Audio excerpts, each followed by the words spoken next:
quick lesson on how to make a major scale. And when you make a major scale, it's a little intimidating because when you first start out, you're just trying to figure it out. So there's a couple of things I've learned as I've been teaching people over the years for them just to understand. And before we get into the major scale, I just wanted to show you that you have to know your alphabet. So the way that music works is that it moves in whole steps and half steps.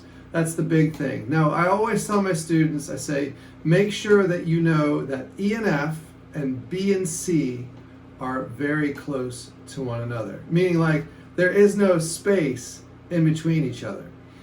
There's no space for those because there's half notes. Now, when you look at the guitar, it doesn't really make a lot of sense unless you look at the piano.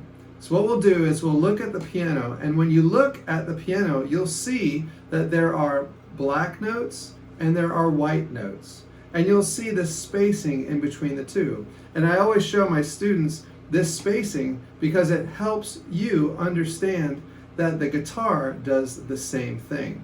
So what we'll do is we'll just look at your guitar and the spacing and the intervals between the two. What I mean to say is, let's find this G major scale. Now, this is one of many scales for the G major, but this is the most popular one.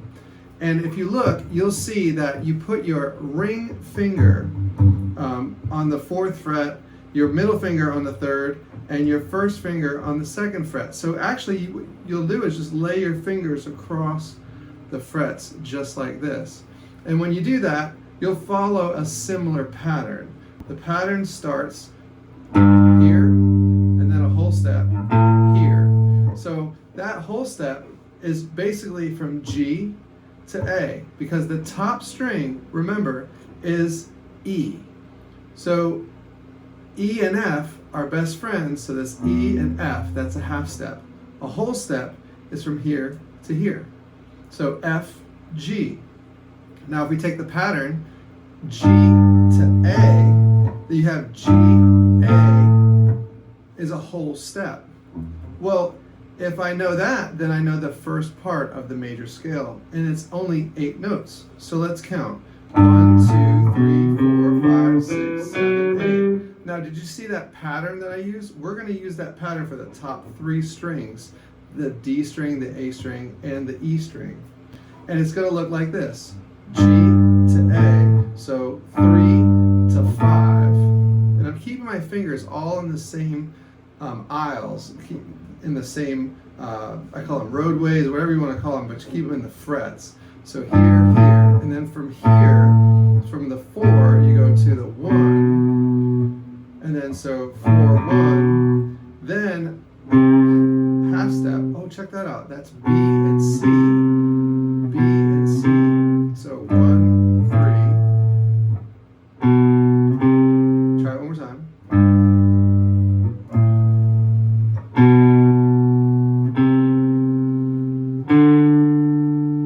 So G, A, B, C, B. So B and C are best friends. So G, A, B, C, D, E, F, G. We'll go slower.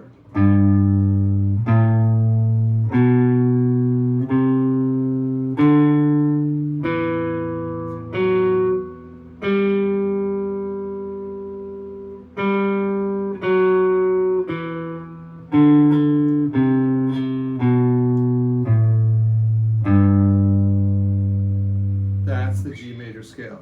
So it's 1, 2, 3, 4, 5, 6, 7, 8. Now what's really interesting about that is now you know that pattern. You can do it anywhere. So let's say I wanted to play an A flat major, just a 8 octave or a 1 octave scale. So G and A, this is A flat. So I just take that same pattern. Oh wait. There it is.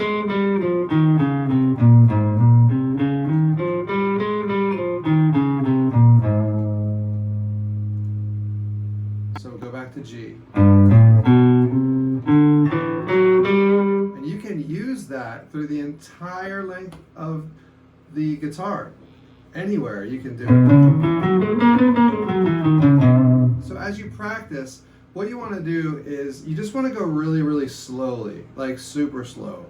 Play it like 5 times, super slow, like just really slowly so you can get the feel for it. Speed is for later. You're in a marathon right now. Over time, what you'll do is you'll speed it up. Now these are all down strums that I'm using.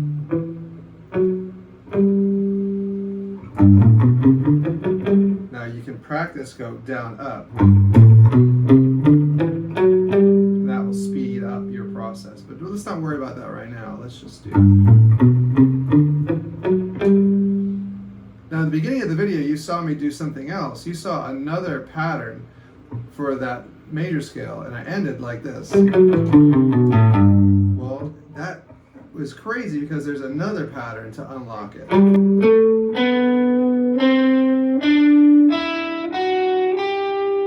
That's the second pattern. So this note is a G.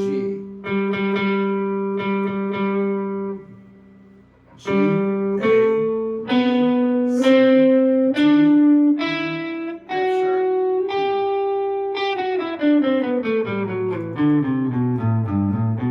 See how that pattern works?